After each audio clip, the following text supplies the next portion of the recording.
Hello guys, Ram Ram ji, Radhe Radhe ji. कैसे हो? उम्मीद करती हूँ बढ़िया होंगे, कुशल मंगल होंगे। हेलो, कान्हा जी भी हमारे साथ में है। तो हम लोग जो है ना कहीं जा रहे हैं, बैठे हैं अभी ऑटो रिक्शा के इंतज़ार में बैठे हैं। जैसे ही ई रिक्शा मतलब ऑटो रिक्शा आ जाएगी, उसमें बैठ के फिर निकल जाएंगे। नज़ारा इतना अच्छा हो रहा है बहुत, पर गर्मी भी बहुत ज़्यादा है।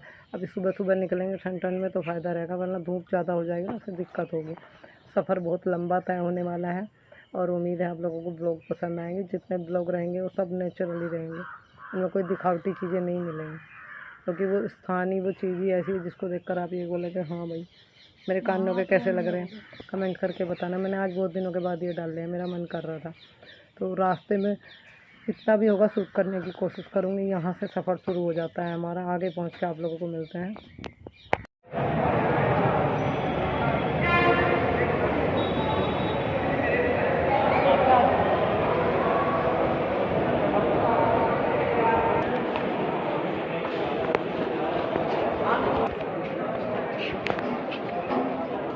8 बज गए पूरे। हम आ चुके हैं ट्रेन स्टेशन पे और मम्मी और मैं, मेरा भाई है। रेलवे स्टेशन पहुंचे तो यहाँ पर है ना रेल आ रही थी, ये दूसरे वाली थी, हमें इससे दूसरी में जाना था। तो अवनी जो है ना इसको देख रही थी और फिर बोली मम्मी ये तो बहुत लंबी ट्रेन है, इसकी थोड़ी वीडियो बनाती हूँ, दिखाती हूँ इसमें कितने डब्बे हैं, कितनी लंबी है। मम्मी ये तो ख़त्म होने का नाम ही नहीं ले रही।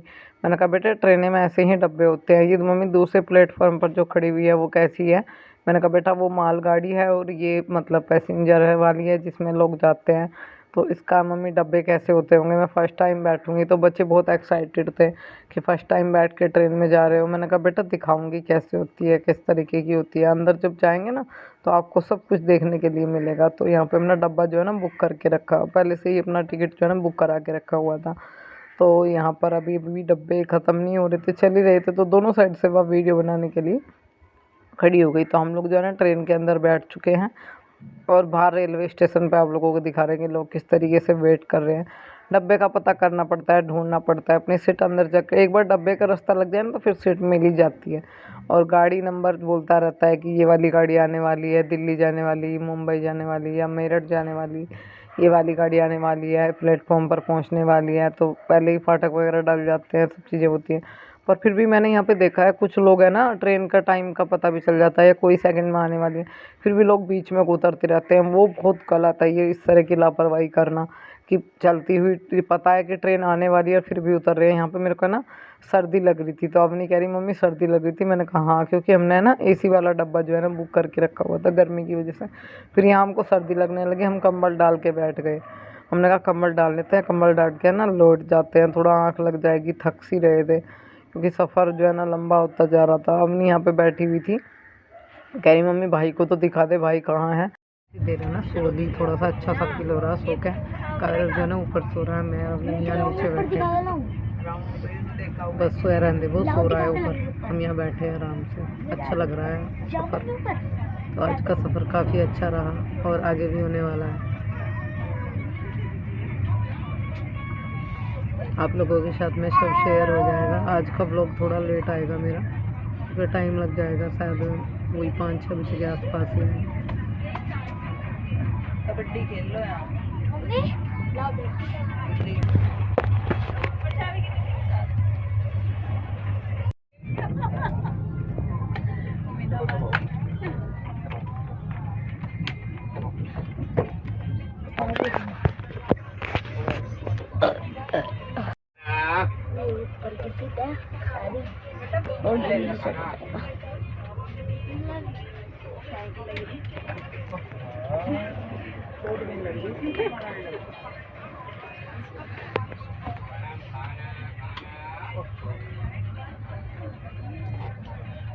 ठंड लग रही है थोड़ी थोड़ी एसी में। एसी वाला डब्बा है तो इसमें थोड़ी ठंड लग रही है। हमने एसी वाला डब्बा बुक किया है और इतनी मोटा का कंबल है, मैंने ओढ़ के रखा हुआ है। ठंडी लग रही है।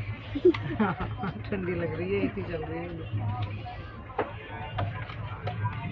ये हमारा नंबर 19 है ना।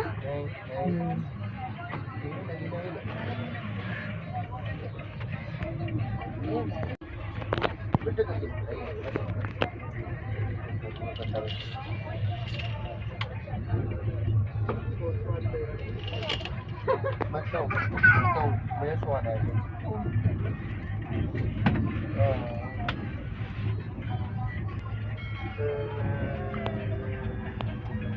इसको तो बड़ी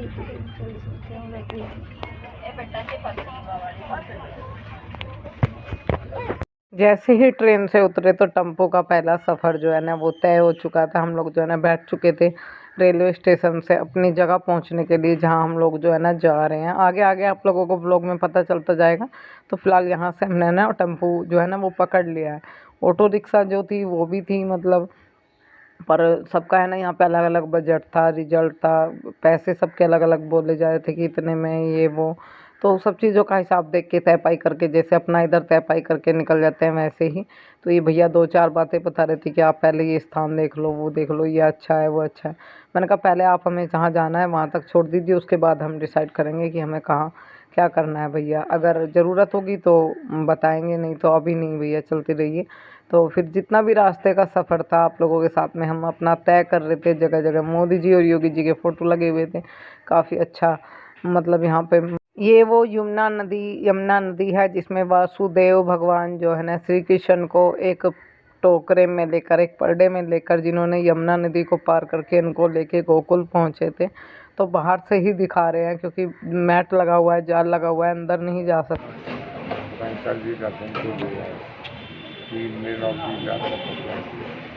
चतुर्ंग कृष्ण को दूर से एक जगह कृष्ण का भोग है, जहाँ झूला झूलाओगे चरण की और माता पिता के नाम से वहाँ एक जगह भोग लगता है। जैसे जगन्नाथ में चावल का, बद्रीनाथ में चना की दाल का, यहाँ माखन और मिट्टी का। बोलो कृष्ण भगवान की लड्डू गोपाल।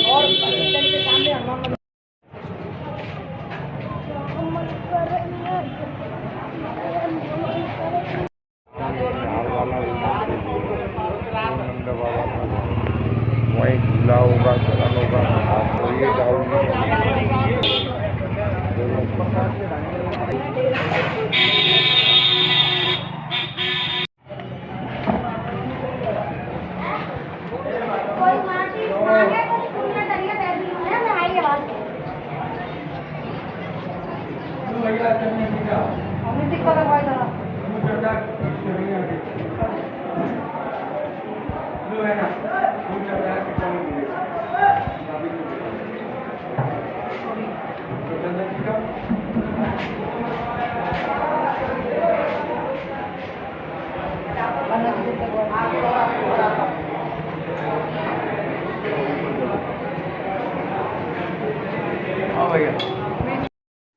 बोलिए बाके बिहारी लाल की जय। हम पहुंच चुके हैं कृष्ण द्वार, यशोदा मैया के महल। तो यहाँ पर आप लोगों को दिखाते हैं, बड़ा ही प्यारा दृश्य है। दूर दूर से लोग आए हुए हैं, चित्र आप देख सकते हो किस तरह के लगे हुए हैं। मंदिर में एक अलग सी शांति, एक अलग सा सुकून है। बोलिए जय शिव शंकर भगवान की जय। यहाँ पे तुलसी है जिसकी पूजा की जाती है, शिव शंकर की यहाँ पे मूर्ति लगी हुई है।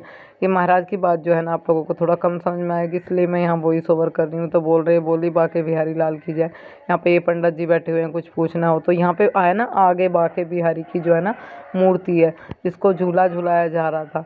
तो वहाँ पे ना पिक्चर्स लेना मना था, तो इसलिए मैंने कैमरा वहाँ ऑफ कर दिया और बस उससे उस साइड में ही मंदिर है जहाँ पे पिक्चर्स ले सकते थे। तो वहाँ पे है ना, देखो ये देखो वासुदेव भगवान जो है ना श्री कृष्ण जी को ले रहे हैं उसमें पलियासी में, और लेके मतलब वो निकल चुके थे यमुना नदी में उनको मतलब जो है गोकुल पहुँचाने के लिए। तो यहाँ पे ना ये दृश्य बने हुए हैं, बड़े ही प्यारी प्यारी मूर्तियाँ लगी हुई हैं। तो बाके बिहारी हमें आखिरकार ले ही गए। और बस ये कोई मान लीजिए कोई तपस्या थी या कोई वो मेरी कोई बोली हुई इच्छा थी या चीज़ थी या कुछ ऐसा था जो मैं वहाँ पहुँची हूँ। मैं नहीं पहुँची हूँ, मुझे पहुँचाया गया है, मेरे बाके बिहारी मुझको वहाँ ले गए। तो यहाँ पर है ना दृश्य बने हुए हैं। तो सब जगह ये महाराज जो बोल रहे थे कि भाई दक्षिणा दो और मतलब आशीर्वाद लो और निकलते रहो, ज़्यादा देर खड़े होने का अलाउड नहीं था वहाँ पे। तो जैसे जैसे धीरे धीरे हमारा सफ़र बढ़ रहा था, उत्साह बढ़ रहा था और मन भी काफ़ी लग रहा था। बहुत शांति, बहुत सुकून, मन में कोई टेंशन, कोई फिक्र, कोई बीमारी, कुछ भी नहीं था। बिल्कुल फ्री फ्री होकर मैं घूम रही थी बाके बिहारी की नगरी तो बहुत ज़्यादा मेरा मन लग रहा था। मैं आपको सब चीज़ें बताऊंगी कितना। दूसरी जगह पर यहीं पे दूसरे मंदिर में, यहीं के ही दूसरे मंदिर में हम लोग जो है ना पहुँचे। यहाँ पे है ना, जैसे ही हम अंदर गए तो यहाँ पे एक चीज़ और बताऊँ, जो गोपाल जी की ड्रेस है, चंदन है, कुमकुम है और बहुत सारी चीज़ें, सिंदूर वगैरह, तो जो बिल्कुल जस्ट बाहरी दुकान थी वहाँ 10-10 रुपये में बहुत चीज़ें मिल रही थी। ड्रेस बहुत मंदी है यहाँ पे गोपाल जी की, 50-50 रुपये की ड्रेस है, 10-10 रुपये की भी ड्रेस है, बड़ी और छोटी ऐसी भी है। देखो लोग है ना वहाँ से हिसाब से, मतलब जो बेचने वाले हैं वो पैसा लेते हैं। देखो 10 रुपये की ड्रेस कहाँ आती है। बड़ा ही मंदा सामान यहाँ पर था गोपाल जी का। 30-30 रुपये की माला, 20-20 रुपये की माला, जो स्वयं गोपाल जी को पहनाने की है। तो जब हम यहाँ इस दूसरे मंदिर पहुँचे तो यहाँ महाराज को दक्षिणा देनी होती है। तो ये कह रहे कि अब हमारा सफ़र और आपका यहीं पे ख़त्म होता है। तो इनको 101 रुपये की दक्षिणा मैंने इनको दे दी। मैंने कहा ठीक है महाराज जी, आगे का सफ़र हम तय करेंगे। तो एक चीज़ मुझे बहुत मतलब अटपटी लगी, अच्छी नहीं लगी, बहुत महसूस हुई। जहाँ पे हम दूसरे मंदिर में, इसमें स्थान में पूजा के लिए पहुँचे तो यहाँ पर झंडी देकर पूजा कराते हैं। हाथ में देखिए झंडी और मंत्र बुलवाते हैं, वो झंडी वहीं के वहीं मंदिर में लगती है। पर ये बहुत अजीब लगा, जो पैसे देते हैं उसको झंडी गाड़ने के लिए बोलते हैं, जो पैसे नहीं देते हैं उससे वो लोग झंडी वापस ले लेते हैं। तो ये बहुत गलत बात है। भगवान के द्वार में भेदभाव नहीं होना चाहिए। दक्षिणा कोई अपनी इच्छा से 1 दे, 2 दे, 10 दे, 20 दे, वो आदमी की खुद की इच्छा होती है। पर ये चीज़ें करते हैं, ये अच्छा नहीं लगा मुझे बिल्कुल भी। बहुत अजीब लगा कि इस तरह का व्यवहार, इस तरह की चीज़ें नहीं करनी चाहिए किसी के साथ में। वो देखो अपने मन की श्रद्धा है, कोई 101 दे रहा है, कोई 501 दे रहा है, कोई 5000 दे रहा है, कोई 10,000 दे रहा है, किसी का हिसाब 2 रुपये देने का है, किसी का 20 देने का है। तो ऐसे ही ये चीज़ें नहीं करनी चाहिए किसी के साथ में। तो झंडी नहीं, जो मतलब पैसे नहीं दे रहा था उसके हाथ में से वापस झंडी खोस लेते थे। ये गलत लगी मुझे बात, ऐसे नहीं करना चाहिए। अष्टमी मनाई जाएगी तो इससे पहले कि यहाँ पे है ना मनोरंजन हो रहा है, तैयारी हो रही है, उत्साह हो रहा है, बहुत ज़्यादा मन लग रहा था। तो यहाँ पे राधा कृष्ण बना के उनको नचाया जा रहा था। राधे 3-3 हो रही थी और कृष्ण जी एक थे।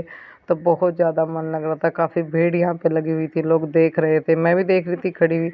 मैंने थोड़ा वीडियो बनाया, पर मैं यहाँ आवाज़ नहीं छोड़ सकती ना, थोड़ा सा आप समझ ही सकते हो, म्यूजिक पे कॉपीराइट आने का डर रहता है। तो इसलिए राधा कृष्ण को लेकर बड़े प्यारे प्यारे गाने चल रहे थे और बड़ा अच्छा लग रहा था। हमने खूब देर तक यहाँ पे है ना डांस देखा, क्योंकि कल कृष्ण जन्म उत्सव, जन्माष्टमी है, कृष्ण जी का कल जन्म होगा। तो उससे एक दिन पहले ये सब चीज़ें जो है ना चल रही थी और मन बहुत लग रहा था सच में।